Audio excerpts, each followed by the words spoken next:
Isabel sempre fazia o autoexame das mamas. Porém, mais ou menos em novembro de 2010, durante um autoexame, ela percebeu um caroço em sua mama esquerda. Até aquele momento, ela estava tranquila, porque nunca havia dado nada nos exames. Quando fez a mamografia, nada foi detectado. Porém, durante a ultrassonografia, que estava sendo realizada por um médico e pela filha dele, Isabel começou a notar o silêncio deles. Isso porque ela costumava fazer exames com esse mesmo doutor, que sempre dizia, ao final dos exames, que ela poderia ficar tranquila que estava tudo certo. Mas aquele exame foi diferente. Ao terminar, apenas silêncio.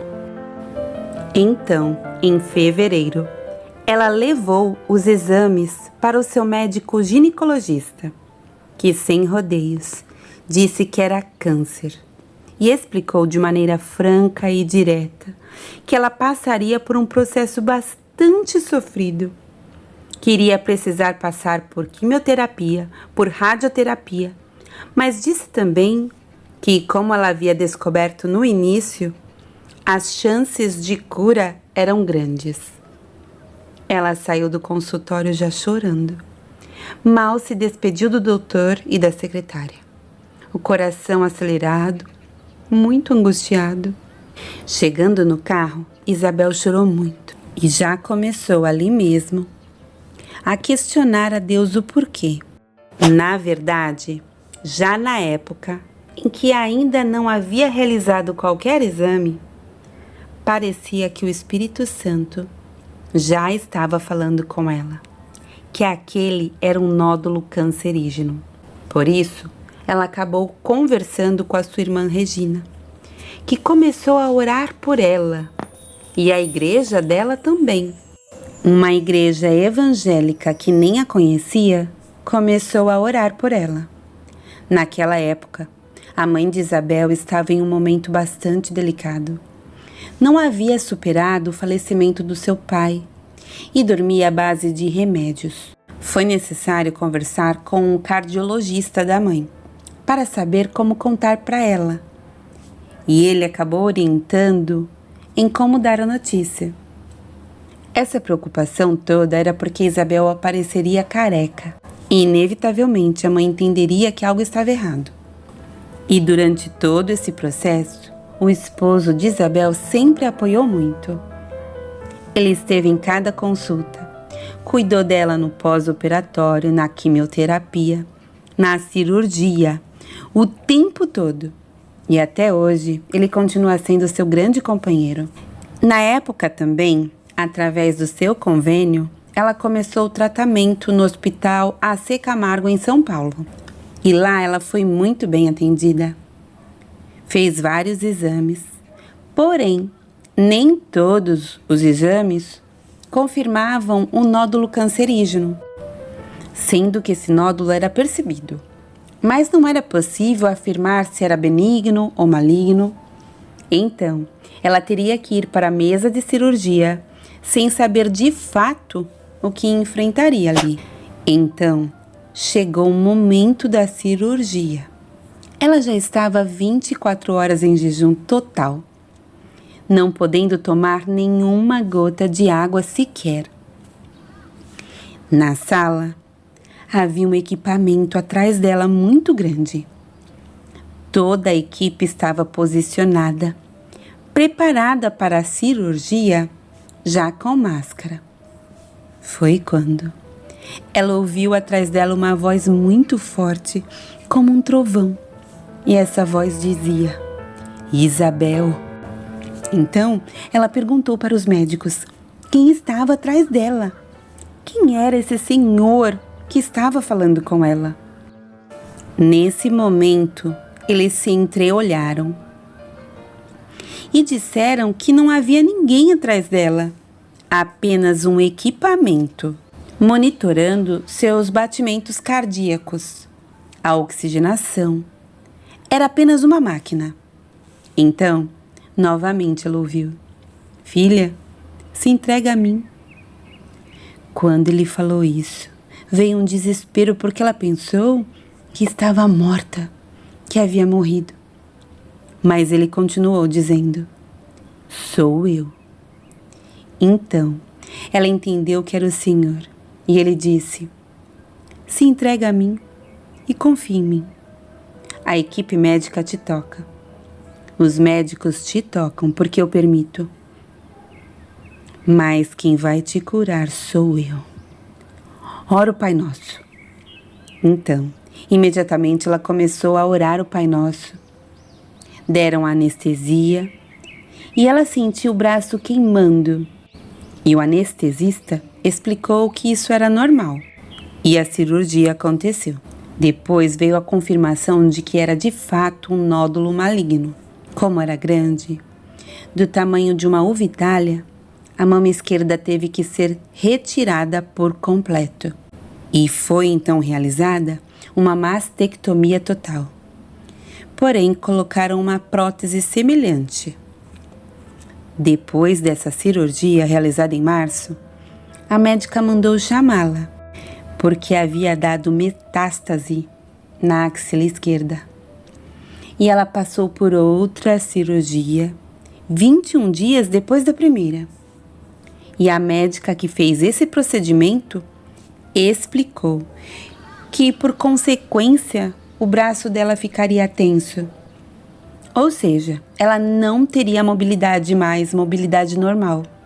Não conseguiria erguer o braço e também não teria força nem para segurar uma vassoura, para pegar nada. Depois disso, ela fez a quimioterapia, a mais severa, a conhecida como soro vermelho. E foi na época da quimioterapia que a irmã dela, que era pregadora, chamou-a para ir até a igreja, aquela que estava orando por ela. Isabel acabou indo até essa igreja e ela ficou muito comovida pelo fato de pessoas que nem a conheciam estarem orando pela cura dela. E ela passou a frequentar essa igreja e ia para lá de lenço, de touca. E ali, a cura dela foi confirmada em revelações. As irmãs da igreja buscavam ela todo sábado para o círculo de oração. E ela ia andando devagarinho pela rua. E foi naquela mesma igreja tão simples que ela conheceu Jesus, em uma pregação da própria irmã dela. E foi ali que ela foi batizada. E também foi ali que ela contou o testemunho de cura, no momento em que a mãe dela estava presente. E até então, a mãe não sabia da gravidade da doença que ela estava enfrentando. Antes de tudo isso acontecer, antes dessa doença, ela disse não ao Senhor. Ela relutava, mesmo o Senhor usando pessoas até na rua para falar com ela. Por 7 anos, ela disse não ao Senhor. Numa tarde, na época do tratamento, ela chegou em casa muito mal. O marido, então, trouxe um pedacinho de banana para ela comer, porque ela não conseguia comer mais nada. Mas ela passou mal. Vomitava em jato e até a saliva fazia com que ela vomitasse. Ela se sentia sem força. Na verdade, ela não tinha força nem para andar. Precisava ir engateando até a porta do banheiro. A sensação era de morte. Foi quando, de repente, ela sentiu um cheiro forte, porém um cheiro bom. E que perfume era aquele? Então, ela foi rastejando até a porta da frente e o cheiro não estava ali. E ela voltou rastejando para o sofá e percebeu que o cheiro estava no sofá. Não estava nas almofadas nem na manta. O perfume estava ali, mas não era dali. E ela então perguntou: que cheiro é esse que eu estou sentindo? E ouviu o seguinte: Eu estou te permitindo sentir meu bom perfume. Foi então que Isabel começou a chorar, se sentindo indigna. E ela ouviu: filha, para você saber que eu estou contigo. Se eu disse que te curei, curada você está. Você não vai morrer. Você está passando pelo processo, por permissão minha. E sentindo o meu perfume, você vai dormir. Você não vai mais vomitar. Pode deitar, que você vai dormir. Não temas. Eu estou contigo no processo, nesse deserto, nessa prova. Então, ela deitou e dormiu tão profundamente que a família dela chegou a pensar que ela tivesse morrido. E em momentos como esse, ela sabia que o Senhor estava com ela o tempo todo. E ela teve um encontro emocionante com o Espírito Santo.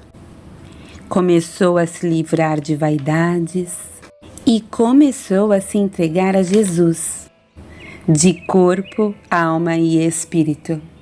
E ele fez uma linda obra. E até o braço que a doutora disse que ficaria com sequelas, hoje é normal. Isso já faz 14 anos. E Isabel é infinitamente grata pelo que o Senhor fez. E ainda continua aos pés do Senhor. E hoje ela tem convicção que Deus não mudou. O milagre ainda não cessou. Como é dito em Hebreus 13:8. Jesus Cristo é o mesmo ontem, hoje e eternamente.